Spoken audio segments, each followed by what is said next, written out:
नमस्ते बच्चों। आइए हम अपने चैप्टर क्वाड्रेटिक इक्वेशन के बारे में आगे की कॉन्सेप्ट समझें। आपको पता है कि लीनियर पॉलिनोमियल और क्वाड्रेटिक पॉलिनोमियल दोनों आपने टर्म 1 के सिलेबस में पढ़े हैं। लीनियर पॉलिनोमियल का मतलब होता है डिग्री ऑफ वेरिएबल इज 1 और क्वाड्रेटिक पॉलिनोमियल का मतलब होता है डिग्री ऑफ वेरिएबल इज 2। यहां पर आप थोड़ा सा सुधार कर सकते हैं। लीनियर के लिए यहां लिख ले डिग्री 1 एंड क्वाड्रेटिक के लिए यहां लिख ले डिग्री 2।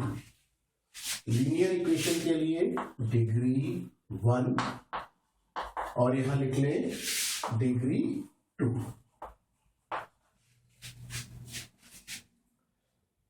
अगर हम एग्जाम्पल के रूप में क्वाड्रेटिक इक्वेशन को लिखें तो हम लिख सकते हैं 5x square plus 7x plus 2 is equal to 0। दूसरा इक्वेशन भी देख सकते हैं 5x square plus x minus 4 is equal to 0। बच्चों, आपको standard form of quadratic equation भी समझना है। ax square plus bx plus c is equal to 0 and a should not be equal to 0। देखें क्यों ये शर्त रहती है कि a की वैल्यू 0 नहीं होनी चाहिए। यदि हम स्टैंडर्ड फॉर्म में a क्या है देखें तो x स्क्वायर का कोफिशिएंट है और अगर हम a की वैल्यू 0 रखेंगे तो 0 into x square will become 0 और ऐसा होने पर क्वाड्रेटिक इक्वेशन की शर्त पूरी नहीं होगी क्योंकि क्वाड्रेटिक इक्वेशन में हमें डिग्री 2 चाहिए।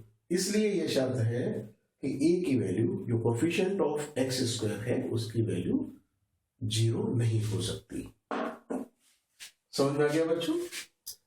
अब अगर हम थोड़ा सा आगे बढ़ें तो हमें what are roots of a quadratic equation समझना होगा। The values of variable are called roots. मान लीजिए इस इक्वेशन में हमारा वेरिएबल क्या है x, तो x की जो वैल्यूज आएंगी वही रूट्स कहलाएंगी। Since the degree of quadratic equation is 2, therefore there are two values of the equation. They can be denoted as alpha and beta roots. एक रूट को हम अल्फा रूट कहेंगे, दूसरे को बीटा रूट कहेंगे। The solution of a quadratic equation means roots of the quadratic equation. अगर ये कहा जाए इसका सॉल्यूशन बताइए तो इसका मतलब है हमें रूट्स बतानी। रूट्स का मतलब है values of x. Quadratic equation में एक्स की 2 वैल्यूज होंगी। इससे पहले कि हम सॉल्यूशन पर पहुंचे हमें एक टर्म समझना है डिस्क्रिमिनेंट। डिस्क्रिमिनेंट क्या होता है? इसे हम d से डिनोट करते हैं और इसकी वैल्यू हम इस फॉर्मूले से निकालते हैं d is equal to B square minus 4ac। d क्या है? डिस्क्रिमिनेंट। b क्या है बच्चों? x का जो कोफिशिएंट है। a क्या है? x स्क्वायर का कोफिशिएंट और c क्या है? कांस्टेंट। ये भी आपको समझना है कि बी स्क्वायर माइनस 4ac में जब हम bac की वैल्यूज रखेंगे तो हमें डिस्क्रिमिनेंट मिलेगा और जब डिस्क्रिमिनेंट हम निकालते हैं तो हमारे पास संभावनाएं हैं 3। d की 3 में से कोई एक वैल्यू मिलेगी। या तो d की वैल्यू 0 मिल जाएगी, या d की वैल्यू ग्रेटर देन 0 मतलब पॉजिटिव, या d की वैल्यू लेस देन 0 मतलब नेगेटिव। बच्चों ये जो सिंबल है लेस देन और ग्रेटर देन का ये आपको समझ में आना चाहिए। अगर डिस्क्रिमिनेंट की वैल्यू पॉजिटिव आई तो उसे हम कहेंगे ये d ग्रेटर देन 0 है और अगर डिस्क्रिमिनेंट की वैल्यू नेगेटिव आई तो हम कहेंगे डिस्क्रिमिनेंट हमारा लेस देन 0 है। अब d की वैल्यू से हमें ये डिसाइड करना है कि जो भी हमारा क्वाड्रेटिक इक्वेशन है, मान लीजिए ये हमारा क्वाड्रेटिक इक्वेशन है, इसका अगर हम डिस्क्रिमिनेंट निकालेंगे और इन 3 में से कोई एक वैल्यू हमें डिस्क्रिमिनेंट की मिलेगी तो हम ये डिसाइड कर पाएंगे कि जो हमारा सोल्यूशन है या जो हमारे रूट्स हैं वो उनका नेचर क्या होगा। नेचर ऑफ रूट से मतलब हमारा ये है कि वो रियल होंगे या रियल नहीं होंगे। इन 2 स्थितियों में जीरोस या रूट्स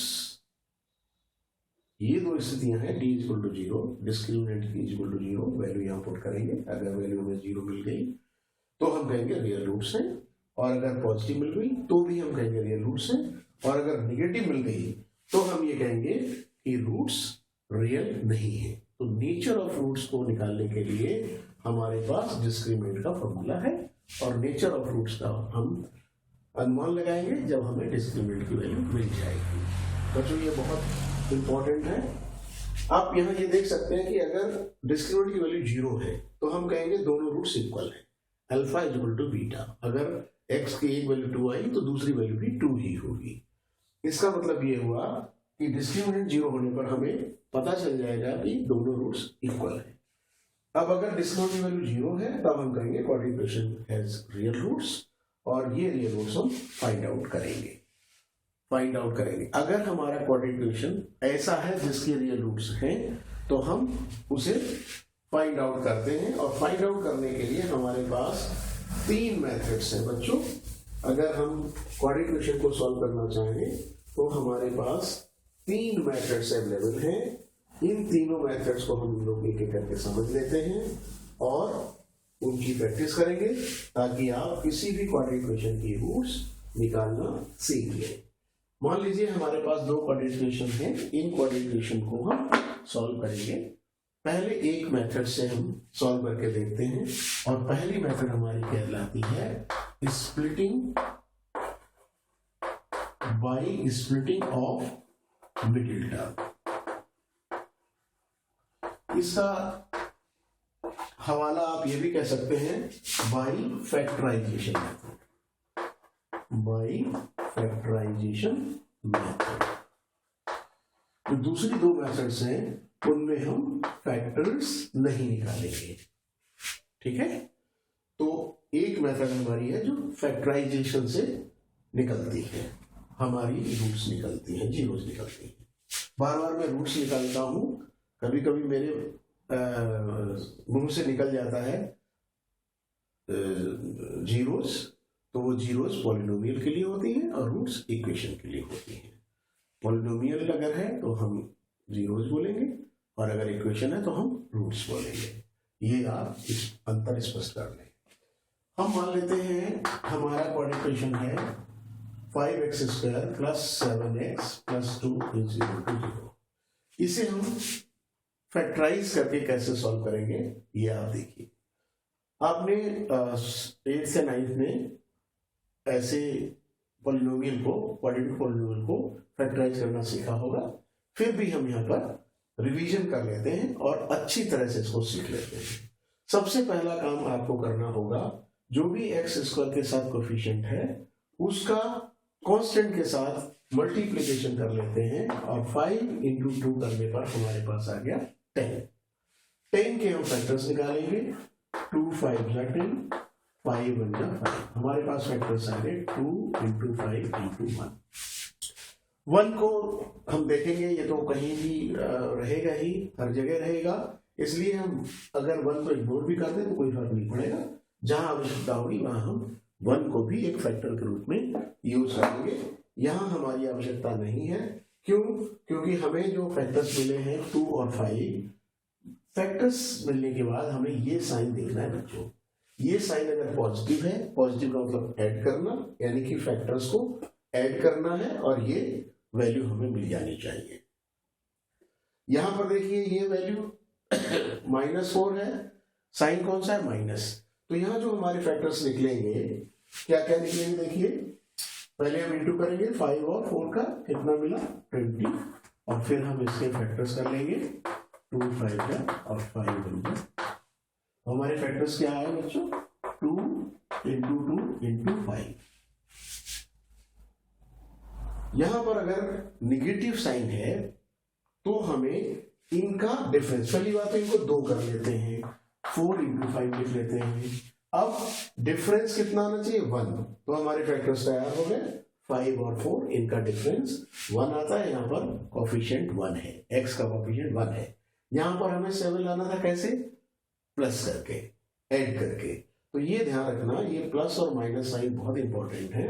फैक्टर्स निकालने के बाद हमें अगर प्लस है तो फैक्टर्स का सम ये आना चाहिए, और अगर माइनस है तो फैक्टर्स का डिफरेंस ये कोएफिशिएंट आना चाहिए। दोनों क्वाड्रेटिक इक्वेशंस आप आराम से सॉल्व कर सकते हैं।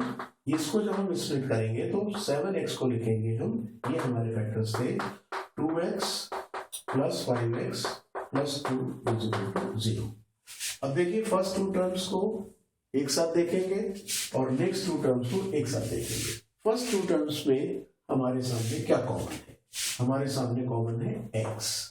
x जो चीज हम कॉमन लेते हैं उससे डिवाइड करते हैं जिसके अंदर से कॉमन निकाला है।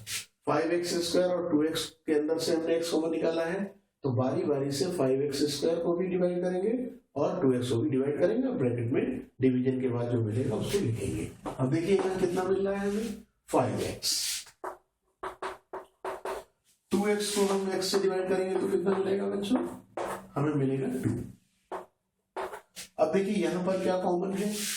कोई नंबर कॉमन नहीं है, 5 और 2 के बीच में कोई कॉमन फैक्टर नहीं है। तब हम लेके 1 कॉमन फैक्टर निकाल लेंगे, तो हम 1 से डिवाइड करेंगे 5x को 5x आएगा, और 1 से 2 को डिवाइड करेंगे तो 2 आएगा। बच्चों एक चीज यहाँ पर बड़ी इंपॉर्टेंट है, वो ये कि जो हमारे ब्रैकेट्स बने हैं ये ब्रैकेट्स दोनों आइडेंटिकल होने चाहिए, एकदम एक जैसे होने चाहिए। अगर इनमें साइन का या किसी कोएफिशिएंट का अंतर है तो इसका मतलब है आपने या तो यहाँ पर कोई मिस्टेक कर ली है या फिर फैक्टराइज करते समय, यहाँ फैक्टर्स निकालते समय कोई मिस्टेक हो गई है। इस इक्वेशन में हम देख रहे हैं कि हमारे ब्रैकेट्स दोनों आइडेंटिकल हैं, इसका मतलब हमारा सॉल्यूशन अभी तक सही है। अब देखिए इसमें और इसमें अगर हम कॉमन लें तो 5x प्लस 2 कॉमन है, पूरा ब्रैकेट कॉमन है। जब हम इससे डिवाइड करेंगे इसको, अब एक बार देख लीजिए, ये डिवीजन भी आपके लिए बड़ा इंपॉर्टेंट है। x और 5x प्लस 2 को डिवाइड करेंगे किससे? 5x प्लस 2 से, तो ये पूरा का पूरा फैक्टर कट जाएगा, बचेगा क्या बेटा? x बचेगा। ये वाला साइन ऐसे ही लगेगा। फिर यहां भी डिवाइड करेंगे 5x प्लस 2 से, तो हमें 1 मिलेगा। ये दो फैक्टर्स आपके मिल गए। बाई फैक्टराइजेशन मेथड का मतलब है हमें फैक्टर्स फाइंड आउट करने हैं, इसके बाद हमें रूट्स निकालनी है। अब देखिए ये जब हमारे पास दो फैक्टर्स आ गए जिनका प्रोडक्ट 0 है, तो या तो ये फैक्टर 0 है या फिर ये फैक्टर 0 है। अगर हम इसको 0 के इक्वल लिखते हैं तब देखिए हमें क्या मिलता है। यहाँ पर हमें 5x = -2 मिलेगा और x की वैल्यू हमारी आ जाएगी -2/5। अगर हम इसको 0 रखेंगे x + 1 = 0, तो हमें x की वैल्यू क्या मिलेगी? -1। x की वैल्यू हमें 2 मिल गई, एक -1 है और एक -2/5 है। यही हमारा सोल्यूशन है और यही हमारी रूट्स कहलाएगी। यहाँ पर हमारी रूट्स क्या मिली? एक रूट -1 है और एक रूट -2/5 है। एक रूट को हम अल्फा से डिनोट कर सकते हैं और दूसरी रूट को हम बीटा से डिनोट कर सकते हैं। आइए दूसरे वाले क्वाड्रेटिक को हम सॉल्व करके देखें। इसको जब हम सॉल्व करेंगे, फैक्टर्स हमने पहले ही कर लिए हैं, हम इसमें स्प्लिट करने के लिए मिडिल टर्म को देखते हैं और यहाँ पर कोएफिशिएंट जो होगा वो लाना है, यानी कि हमें लाना है 1। 5x² + x - 4 = 0। हमारे फैक्टर्स क्या है? 4 और 5, 5x²। अब डिफरेंस क्या चाहिए हमें? +1। तो +1 के लिए हमें प्लस का 5x लेना पड़ेगा और नेगेटिव का 4x लेना पड़ेगा। ये बच्चों बड़ा इंपॉर्टेंट है।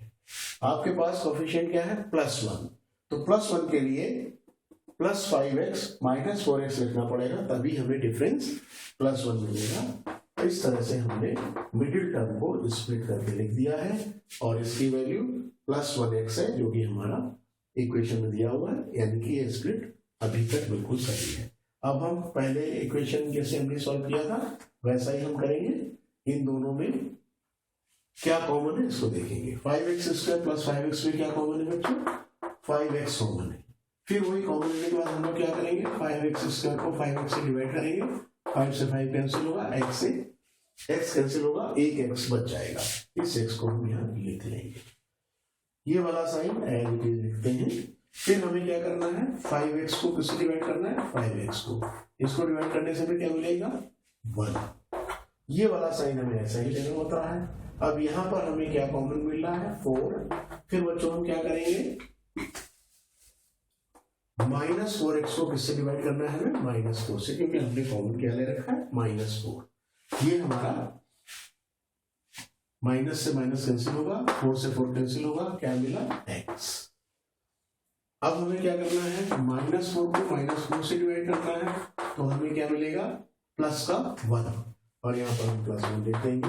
बच्चों जब हम ये कॉमन ले लेते हैं उसके बाद जो हमें ब्रैकेट्स मिलते हैं, यहाँ पर ये बहुत जरूरी है चेक करना कि दोनों ब्रैकेट्स हमारे आइडेंटिकल होने चाहिए, एक जैसे होने चाहिए। यहाँ पर आप देखें एक ब्रैकेट में हमारे x+1 है, दूसरे ब्रैकेट में भी x+1 है, तो ये हमारे आइडेंटिकल है। और अगर आइडेंटिकल नहीं है तो कहीं ना कहीं आपसे या तो यहाँ मिस्टेक हो गई है या फिर फैक्टर्स निकालने में मिस्टेक हो गई है। इस तरह से आपको एक चेक पॉइंट मिलता है यहाँ पर कि अभी तक आपका सोल्यूशन सही है।